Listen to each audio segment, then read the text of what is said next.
Très chers frères et sœurs, très chers bénis de Yah, toutes les fois que Yah soit sanctifié, que sa volonté se fasse et que son règne vienne.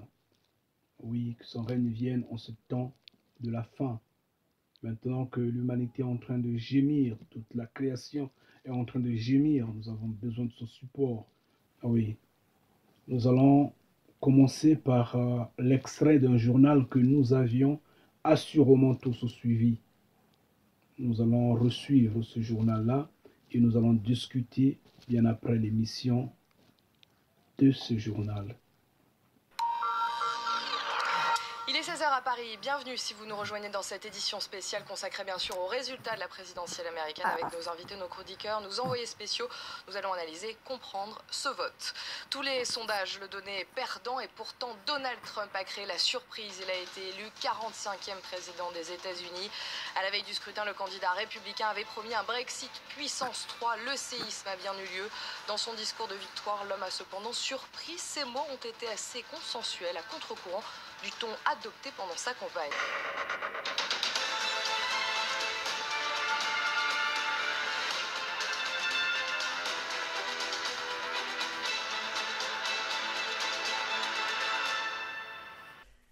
Les Américains ont voté. Ils ont refusé le statu quo. Ils ont montré par une décision qui a surpris ceux qui croient que les situations sont immuables, que le monde bouge, que le monde change, que le mouvement fait partie de la vie des nations. Ce qui s'est passé cette nuit n'est pas la fin du monde, c'est la fin d'un monde. Les Américains se sont donné le président qu'ils ont choisi et non celui qu'un système installé voulait leur faire valider, comme si les élections n'étaient qu'une formalité, voire une corvée, pour satisfaire les apparences ou les convenances.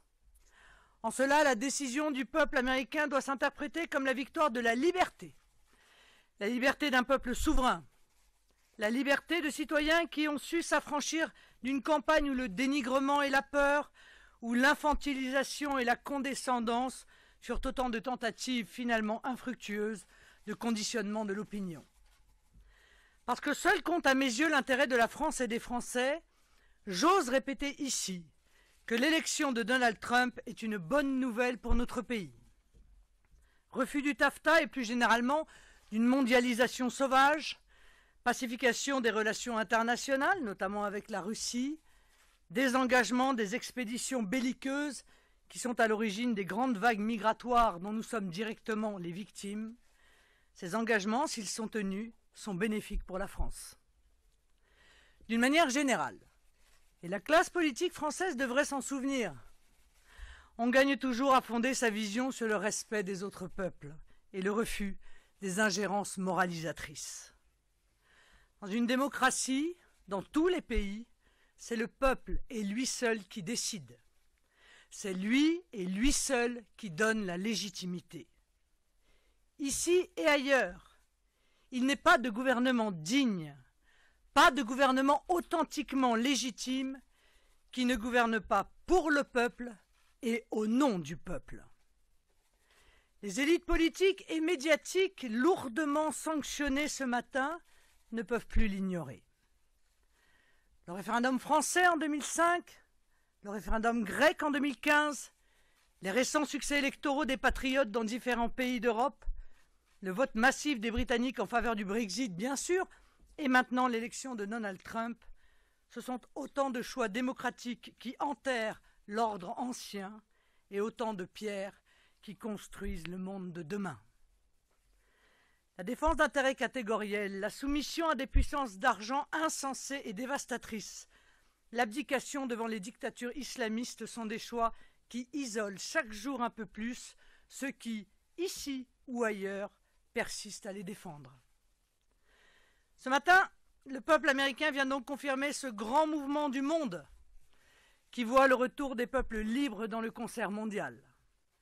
L'affirmation du principe de la primauté de l'intérêt des nations sur les intérêts particuliers et sur les féodalités, l'immense soif de liberté et d'indépendance, et je l'espère, l'émergence d'une conception multipolaire des relations internationales. Le peuple américain est un peuple historiquement ami de la France. Nos histoires sont liées.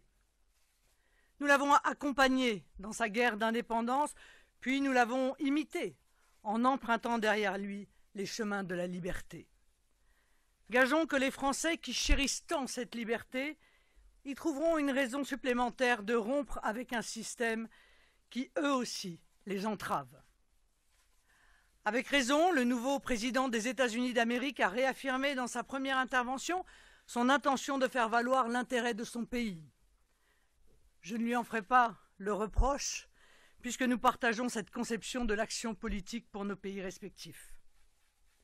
Dans le même temps, il a tendu la main à tous les pays qui souhaitent travailler avec lui. Dans le cadre de relations fondées sur le respect de nos souverainetés et de nos intérêts nationaux, cette main tendue est un geste dont nous devons prendre en compte la portée.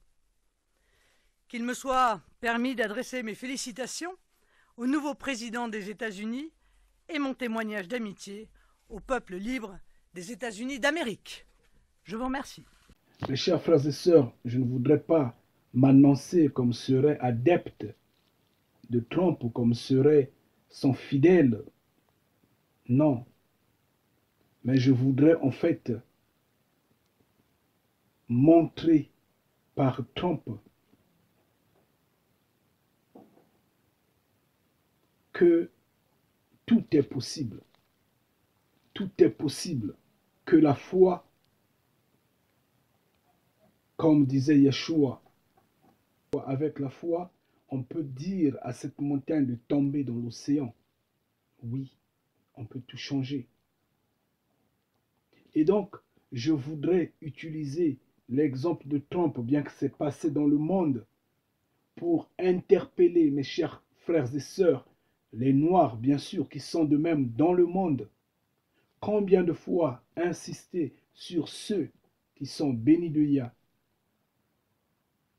Regardez comment cet homme qui est parti dans cette course présidentielle, bien sûr, de rien, critique sur critique, injure sur injure, on l'a diabolisé. Pratiquement 97% des médias aux États-Unis étaient contre lui. Mais le gars a eu foi en lui-même. Il a eu foi en ce qu'il faisait. Son parti était même au bord de l'implosion. Il s'en est passé de tout ça. Il a misé sa fortune personnelle. Il n'a pas pris l'argent des funding ou des subventions venues de gauche à droite. Non, pas du tout. Il a utilisé son argent personnel. Mais il a dit, je veux sauver les États-Unis. Donc, il est parti en sauveur. Donc, l'on pourra dire que Trump est un sauveur. Oui, un sauveur pour les hommes du monde. Puisque depuis qu'il a été élu, le monde a soufflé un tout petit peu. La menace de la Troisième Guerre mondiale s'est éloignée. L'oligarchie mondiale semble être écartée. Les gens sont en train maintenant de revoir le monde différemment et de planifier les choses autrement. Oui, c'est vrai. Ça, ce sont les hommes du monde. Moi, je dis, ils n'ont pas Yah avec eux. Trump n'a pas Yah avec lui. Donc, tout reste là. C'est ce que moi, je sais. Et c'est cela. Que rien n'a changé. Mais entre-temps, c'est ce que le monde nous persuade. C'est vrai que si c'était Hillary qui était élue, le monde allait avoir une autre pression. Mais là, apparemment, les choses semblent être apaisées. Apaisées. Mais pour combien de temps? C'en est la question. Yah n'est pas au milieu d'eux. Oui, mais il a œuvré dans le monde et pour le monde. Mais nous qui avons l'esprit avancé, nous qui comprenons les faits, nous ne sommes pas capables de prendre cet exemple-là pour dénoncer le mal. Ce n'est pas un simple mouvement populiste. Non. Mais c'est le ras-le-bol d'un peuple qui en a assez. Des gens qui ont qui se sont décidés à dire « Nous allons combattre l'oligarchie mondiale, nous allons combattre le nouvel ordre mondial », ils se sont levés, ils se sont opposés au système.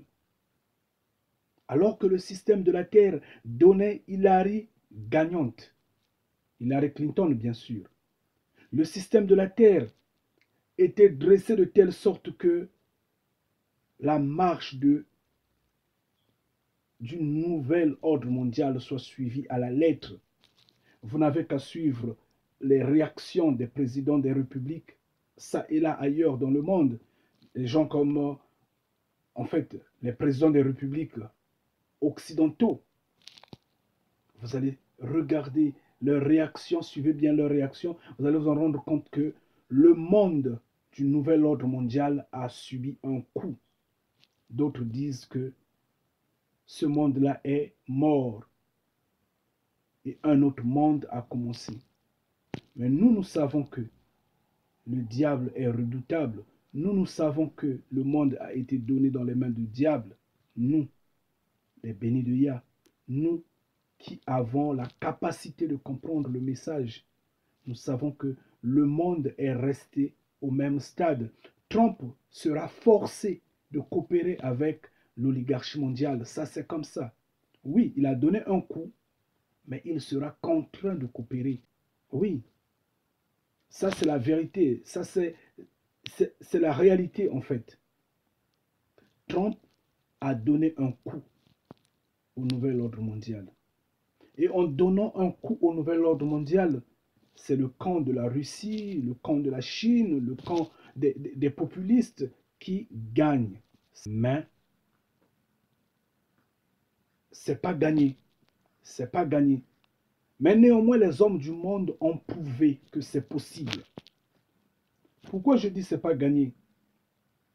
Parce que Yah n'est pas au milieu de ce monde-là. Trump n'a pas parlé de Yah. Trump et son équipe ne connaissent pas Yah. C'est des francs-maçons. Mais ils ont seulement refusé ou hésité. Ils ont voulu juste ralentir la vitesse du nouvel ordre mondial. C'est tout. Mais c'est le même camp. C'est la même croyance. Tant que Yah n'est pas au milieu, il n'y aura pas de vie, il n'y aura pas de survie. Donc, ce que nous sommes en train de faire jusqu'alors sur Terre, nous sommes en train de nous débattre à survivre. Ça, c'est évident. Nous sommes en train de nous débattre à survivre. Mais, qu'est-ce qui fait que je puisse m'atteler, je puisse prendre cette initiative, ce point de Trump? Comme je l'ai dit, je voudrais que les Noirs se ressaisissent. Trump s'est battu pour sa nation, pour l'Amérique et pour le monde. Chaque État, les peuples doivent le dessiner. Les peuples doivent s'imposer.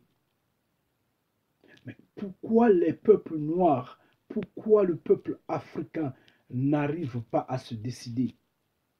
Alors que le peuple hébreu est au milieu de ce peuple-là. Et je vous interpelle, depuis que j'ai appelé les gens, depuis que j'ai interpellé les gens, essayons de descendre sur le terrain, criant dans les oreilles, criant aux oreilles de ces hommes de Bruxelles. Tout le monde s'est refroidi, tout le monde s'est éloigné de moi. Nous manquons d'initiative. Nous manquons le courage d'affronter le monde. Mais là, le peuple américain a fait face au nouvel ordre mondial, a fait face à l'oligarchie mondiale. Et le monde s'est dessiné différemment. Mais je dis bien que ce n'est pas gagné, parce que Yah n'est pas au milieu d'eux. Mais combien de fois, vous, peuple noir, Yah est au milieu de vous? Vous êtes là à respecter les contrats que vos ancêtres ont signés avec les Occidentaux, soit disant que vous êtes des colonies, soit disant que seulement les Occidentaux qui doivent décider pour vous, soit disant que vous devrez rester seulement pauvre et serez que pauvre éternellement. que vous devrez être esclaves et resterez toujours sous la domination éternellement. Vous êtes en train de respecter ces conventions à la lettre. Vous êtes en train de vous plaindre pendant que vous êtes en train de souffrir. Au lieu de dire que vous êtes en train de souffrir, vous gardez la bouche fermée. Mais criez, faites comprendre à l'humanité, faites comprendre à vos frères et sœurs que vous êtes en train de souffrir. C'est rien de descendre dans la rue. Il n'y a pas des gens qui ont des chicottes, qui ont des armes pour vous tuer. Vous descendez dans la rue, vous dénoncez le mal. Vous, quand vous allez dans ces marches-là, bien sûr, je m'adresse à ces peuples noirs-là, quand ils vont dans ces marches-là, ils chantent, ils dansent, ils courent, ils font de l'amusement, du divertissement à la con. Ils invoquent pas Yah. Ils invoquent pas Yah. S'ils ont à invoquer, ils vont invoquer leur petit créateur omniscient, omnipotent, omniprésent, omniscient. Ce Dieu imaginaire, malheureusement, qui ne fera rien. Pas du tout, rien. Et quand je vous parle, et quand je leur parle, personne ne comprend ce que je dis. Mais Latran a défié le nouvel ordre mondial. Il a juste donné un coup. Ce n'est qu'un coup. Ça va se relancer. Et quand ça va se relancer en puissance. En puissance. Et Yah est avec nous. Nous pouvons changer les choses pour l'éternité. Levez-vous. Levez-vous, chers frères et sœurs, chers bénis de Yah. Levez-vous, chers Africains, descendez dans la rue, descendons le 22 février. Réclamons cette indépendance-là. Oui, nous allons briser les accords anciens. Ces accords que nos pères, nos ancêtres ont laissés comme serait joug au cou pour nous. Le malheur qui nous poursuit, le malheur qui ne nous lâche pas, ce cauchemar-là, nous allons le briser.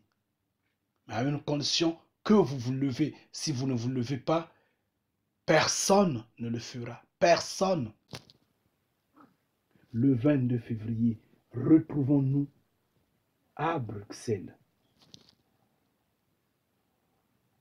Nous n'irons pas pour changer les choses en un coup. Nous ne sommes pas des politiques. Mais nous allons briser, nous allons délier les liens qui font de telle sorte que nous soyons sous la domination. Vous voyez bien que cela n'a pas été simple pour ce peuple de surprendre, d'étonner, de prendre de court le nouvel ordre mondial, l'oligarchie mondiale, ces hommes qui ont corrompu les médias, qui ont confisqué l'économie et tout. Mais ce peuple-là a défié ces hommes-là. Tout le monde est surpris, tout le monde. Tout le monde est surpris. Et donc vous pouvez le faire. De surcroît, vous avez la force de Yah, c'est ce que je dis, j'insiste. Vous pouvez le faire. Je vous ai toujours dit, quand on voit le serpent, on crie, le serpent fuit. Quand on voit le diable, on crie dessus, le diable s'enfuit. Donc si vous descendez dans les rues et vous criez au nom de Yah, à cette indépendance totale, ces hommes-là auront honte, ils vont reculer, ils vont vous libérer. Ils vont vous libérer. Vous allez remarquer quelque chose d'étonnant qui va se passer dans vos vies. Parce que vous verrez bien que les espaces seront totalement libérés. Si vous n'arrivez pas à comprendre ce que je dis, malheureusement, c'est dommage. Bien, je ne vais pas vous retenir longtemps. Soyez bénis, restez bénis. Que Yah vous donne la connaissance, qu'il vous donne l'esprit de discernement, et je vous prierai de comprendre sur quel angle je suis en train de parler. Je vous en prie, que je n'offense personne. Surtout, que je ne sois pris pour un politique. Je ne suis pas politique. Je ne suis pas politique. Je suis béni de Yah. Oui. Je suis béni de Yah, et Yah délie ma langue parce qu'il faudrait affranchir son peuple. Et je parle de son peuple. Je crie pour que son peuple entende et se lève, pour que son peuple soit libre, pour que un grand nombre de ses enfants soient touchés. Parce que sous la domination, sous l'esclavagisme, sous la captivité, nombreux ne seront pas touchés. La preuve, là, quand nous sommes en train de crier, le message ne passe pas. Pourquoi? Parce que les hommes ne sont pas libres. Donc, une fois que les hommes libres, un grand nombre de ces enfants seront touchés. Et c'est pourquoi je crie. Mais je ne suis pas un politique. Mais ne me mettez pas dans le sac des hommes politiques ou des religieux. Je ne suis pas religieux, je ne suis pas politique, je suis un béni de Yah, je suis spirituel. Full stop. Donc, restez bénis, que Yah vous protège, et je dirais donc Ngeta.